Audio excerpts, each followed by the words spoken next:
The University of Nebraska-Lincoln research team has received a $1 million grant to study how land can be used for both crop and livestock production.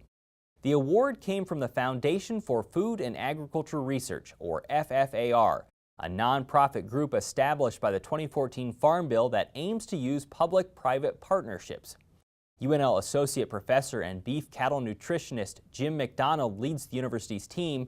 He spoke with us this week about how the grant, coupled with dollars from UNL's Institute of Ag and Natural Resources, will help researchers look at developing cow-calf systems in areas where grasslands have converted into croplands. So the FFAR grant that we received is part of the larger Nebraska Beef Research Initiative.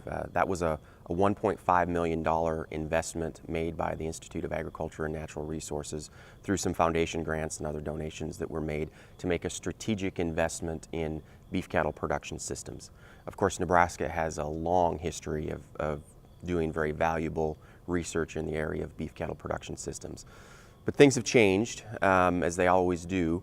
Probably our number one thought process or dynamic change moving forward is that we had tremendous conversion of grassland into cropland in that 2005, 2006 through 2012 timeframe. And so especially in eastern Nebraska, and as you move into the kind of eastern region of the Central Great Plains, there's not nearly as much grass available for cow-calf production as what there used to be. What will this grant money allow you to do then? So we asked the basic question as a part of this, as a part of both the initiative and then this grant: how would you develop a cow-calf production system without any access to perennial forage?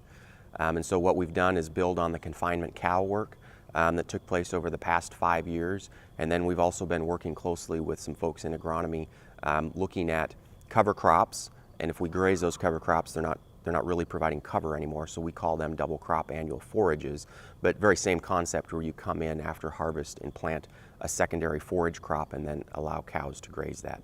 So we move this, instead of a spring calving herd, we move it to a fall calving herd so that their peak milk lactation matches up with that double crop annual forage.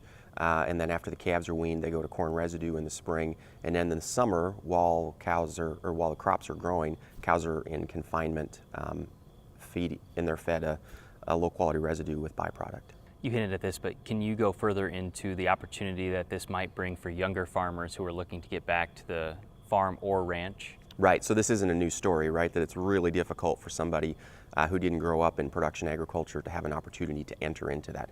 So the idea is that either somebody coming back to a family farm, or it doesn't have to be a blood relative, right? If there's a cooperative agreement made with somebody who's got primarily a farming operation, that you could overlay cows onto that farming operation as a second enterprise without major investment. And what I mean by that is you wouldn't have to buy a whole bunch of land.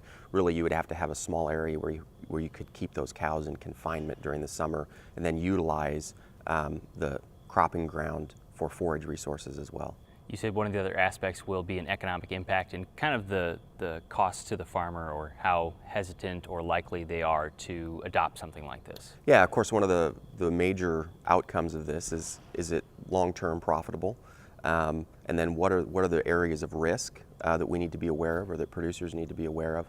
And of course, then there's always boundaries that in a research setting we don't understand or we can't predict, right? So one of the things that we've learned through some surveys is that, part of the reason that people don't graze corn residue is they don't have access to water on those acres, or there's simply no cows around those acres, right? So there's barriers that we can't predict. So one of the things that the FFAR grant is going to allow us to do is to bring in a socio-economic component.